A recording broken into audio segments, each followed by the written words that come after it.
오늘 말씀은 마태복음 14장 13절부터 21절입니다.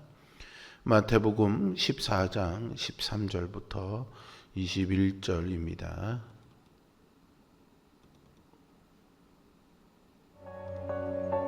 예수께서 들으시고 배를 타고 떠나사 따로 빈들에 가시니 무리가 듣고 여러 고을로부터 걸어서 따라간지라. 예수께서 나오사 큰 무리를 보시고 불쌍히 여기사 그 중에 있는 병자를 고쳐주시니라. 저녁이 되매 제자들이 나와 이곳은 빈들이요 때도 이미 저물었으니 무리를 보내어 마을에 들어가 먹을 것을 사 먹게 하소서. 갈 것 없다. 너희가 먹을 것을 주라. 여기 우리에게 있는 것은 떡 5개와 물고기 2마리뿐이니이다. 그것을 내게 가져오라. 무리를 명하여 잔디 위에 앉히시고 떡 5개와 물고기 2마리를 가지사 하늘을 우러러 축사하시고 떡을 떼어 제자들에게 주시매 제자들이 무리에게 주니 다 배불리 먹고 남은 조각을 12바구니에 차게 거두었으며 먹은 사람은 여자와 어린이 외에 5,000명이나 되었더라. 아멘. 오늘 본문에 기록된 사건은 사람들의 피로를 채우신 하나님의 자비와 능력을 나타냅니다. 오병이어의 기적은 단지 사람들의 굶주림을 채운 이야기가 아니라 절망 가운데 있는 하나님의 백성을 향한 예수님의 손길을 보여주는 이야기입니다. 이 말씀은 오늘날 성도된 우리를 향합니다.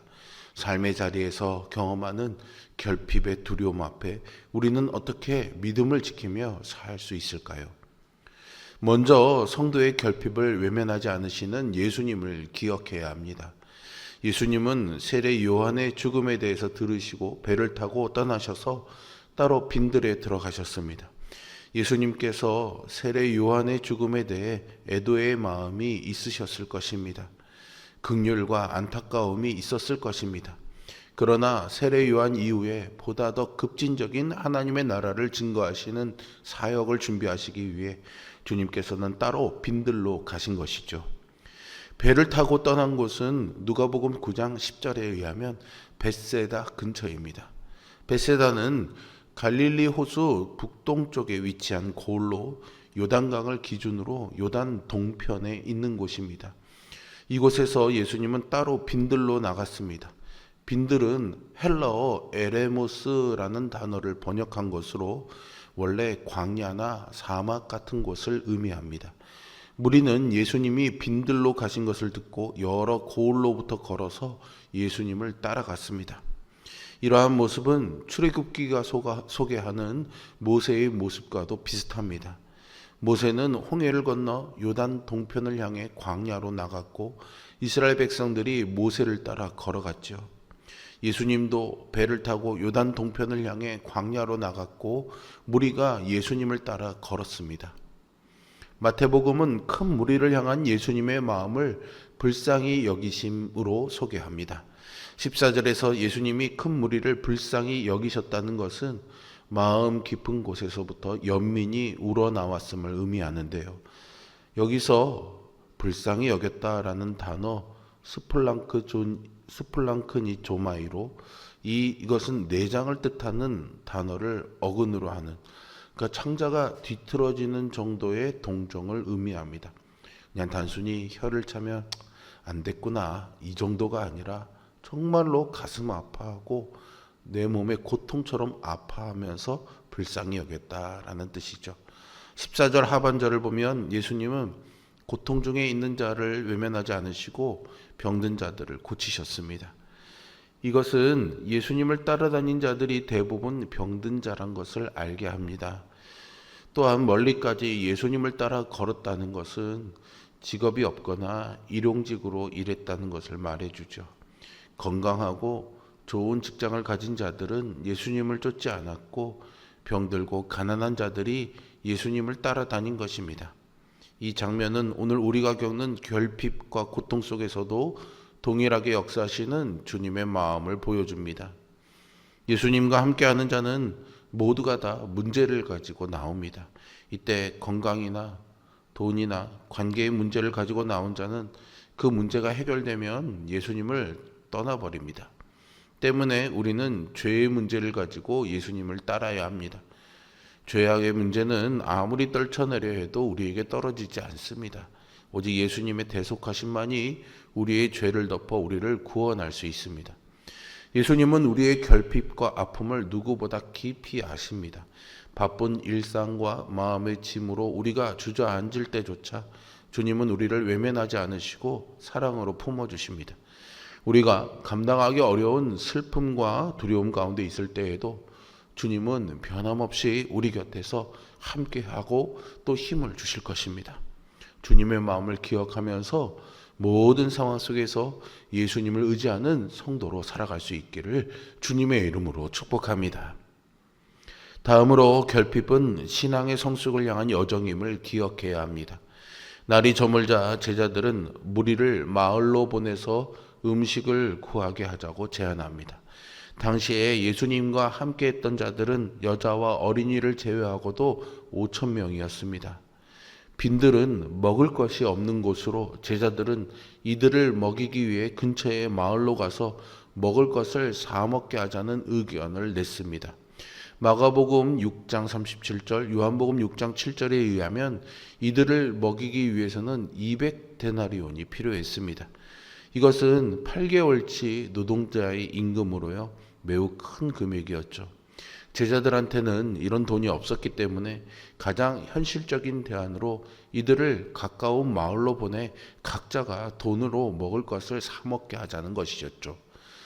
제자들은 나름대로 지혜를 모아서 예수님께 해결책을 말했는데 예수님은 그들의 해결책을 받아들이지 않으셨습니다. 오히려 너희가 먹을 것을 주라 말씀하시면서 그들에게 믿음의 시선을 요구하시죠. 제자들에게는 이들을 먹일 만한 양식도 없었고 양식을 살 만한 돈도 없었습니다. 그래서 제자들은 여기에 우리에게 있는 것은 떡 5개와 물고기 2마리뿐입니다 라고 말하죠. 사실 이것은 예수님과 제자들만 먹기에도 참으로 벅차고 어려운 작은 양이었습니다. 떡 5개와 물고기 2마리는 그러니 큰 무리에 비하면 정말로 턱없이 부족한 숫자였죠. 여기서 말하는 떡 5개는요, 밀로 만든 빵입니다. 또한 물고기 2마리는 갈릴리 호수에서 잡아 올린 것을 소금에 절이거나 말려서 휴대하기 좋게 만든 반찬거리이죠. 문맥을 고려하면 밀로 만든 빵과 물고기는 바로 앞에 소개된 예수님의 비유들과 대부분 연결되는 소재입니다. 이러한 맥락에서 예수님은 산상수훈에서도 너희 중 누가 아들이 떡을 달라 하는데 돌을 주며 생선을 달라 하는데 뱀을 줄 사람이 있겠느냐라고 말씀하시며 악한 자라도 좋은 것으로 자식에게 줄 알거든 하물며 하늘에 계신 너희 아버지께 구하는 자에게 좋은 것으로 주시지 않겠느냐라고 말씀하시죠. 하나님은 떡을 달라 하는데 돌을 주지 않고 생선을 달라 하는데 뱀을 주는 분이 아닙니다. 자기 자식에게 좋은 것으로 그들을 먹이시는 분이십니다. 이제 그 모습이 오병이어의 기적으로 나타나게 되는 거죠. 예수님은 제자들이 가져온 보리떡 5개와 물고기 2마리로 하늘을 우러러서 축사하십니다. 주님의 손에 들린 작은 음식은 축복과 나눔을 통해 넘치는 공급으로 변하죠. 이것은 예수님이 우리의 참된 공급자이심을 보여줍니다. 이 오병이어의 기적은요, 단순히 이 땅의 양식을 나누는 일이 아니라 예수님이 자신의 살과 피를 나누는 성찬의 모형임을 말해줍니다. 주님의 축사하시는 모습이 성찬의 축사하시는 모습과 연결되기 때문이죠. 예수님은 다시 먹고 줄이게 되는 양식이 아닌 한 번 먹으면 영원히 줄이지 않는 자신의 살과 피를 나누기를 원하신 것입니다. 우리의 삶에서 건강, 물질, 시간, 감정 등의 결핍들을 경험할 때가 있습니다. 그러나 예수님은 그 결핍 속에서도요, 믿음을 요구하십니다. 너희가 먹을 것을 주라 라는 이 명령은 내가 너희를 통해 일하겠다라는 약속입니다. 부족한 것은 곧 은혜가 드러나는 자리입니다. 모든 조건이 갖춰질 때를 기다리는 것이 아니라 지금 가진 것을 주님께 드릴 때 하나님의 역사하심을 경험하게 됩니다. 마지막으로요, 넉넉하게 채우시는 예수님을 기대해야 합니다. 모든 사람이 물고기와 떡을 배부르게 먹고도 12바구니에 차게 남았습니다. 이 장면은 하나님의 공급이 넉넉한 은혜임을 가르쳐 줍니다. 당시 빵과 생선은 가난한 자들의 음식이었습니다. 그 평범하고 소박한 음식을 통해 예수님은 하나님 나라를 맛보게 하셨죠. 하나님의 나라는 굶주린 자를 배부르게 하고 소외된 자를 초청하는 은혜의 자리입니다. 예수님은 제자들을 통해 떡을 나누게 하심으로 제자들도 이 하나님 나라 사역에 참여하게 했습니다. 오늘 우리의 삶도 마찬가지입니다. 주님의 은혜는 개인의 만족에 머무르지 않고 다른 이에게 흘러가야 합니다. 예수님은 오늘도 우리를 통해 세상을 배불리 먹이시고 채우기를 원하십니다. 주님은 오늘도 우리의 작은 손을 통해 넉넉한 은혜를 흘려보내기를 원하십니다. 가진 것이 부족해 보여도 주님께 드릴 때 누군가의 삶이 채워지고 회복됩니다. 우리가 모두 예수님의 은혜를 전하는 통로로 우리가 가진 보리떡 5개, 물고기 2마리로 세상을 풍성히 배불리 먹이는 그런 은혜의 통로로 설 수 있기를 소망합니다. 성도된 우리가 서 있는 삶의 자리는 종종 광야와도 같습니다. 그 속에서 우리는 결핍과 한계를 거듭 경험합니다. 그러나 예수님은 우리의 부족함을 아시고 또 외면하지 않으시며 풍성히 공급해 주십니다. 세상이 메마르고 소망이 보이지 않아도 주님은 우리 곁에서 늘 은혜의 상을 차려주십니다. 우리는 그 은혜를 누리고 나눌 수 있습니다.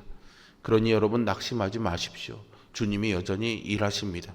우리의 작은 순종을 통해서 누군가의 허기를 채우고 하나님 나라를 이어가시죠. 광야 같은 일상 속에서도 주님의 은혜를 기대하며 살아가는 우리 모두가 되기를 주님의 이름으로 축복합니다. 함께 기도하겠습니다. 살아계신 아버지 하나님, 오늘 설날을 맞이하여서 이 새벽에 광야의 빈들에서 수많은 사람들을 배불리 먹이신 예수님의 풍성한 은혜의 복의 말씀을 나누게 하시니 감사합니다. 우리의 삶이 늘 광야와 같은 일상이라 할지라도 우리가 가진 것을 통해 누군가를 먹게 하고 우리의 부족함과 결핍을 채우시는 주님의 은혜가 있음을 기억하며 오늘도 주님의 말씀하심 앞에 서는 우리 모두가 되게 하여 주시옵소서. 가진 것이 없는 그들이었지만 주님의 말씀을 따르기 위해, 말씀을 듣기 위해 광야의 자리, 빈들의 자리로 나간 그들입니다. 우리 또한 삶의 부족함을 채우기 위해서 내 삶을 왕궁처럼 꾸미려는 노력을 내려놓고 빈들로 나가 주님의 말씀 앞에 서는 결단과 용기가 있게 하여 주시옵소서. 늘 우리의 빈손을 풍성함으로 채우시고 오히려 남음이 있게 하시는 하나님의 은혜가 명절을 맞이하여 온 가족이 모이는 우리 성도들의 가정에 임하도록 복 내려 주시옵소서. 신실하신 하나님의 은혜가 오늘도 가정마다 풍성하게 넘치기를 소망하며 예수 그리스도의 이름으로 기도합니다. 아멘.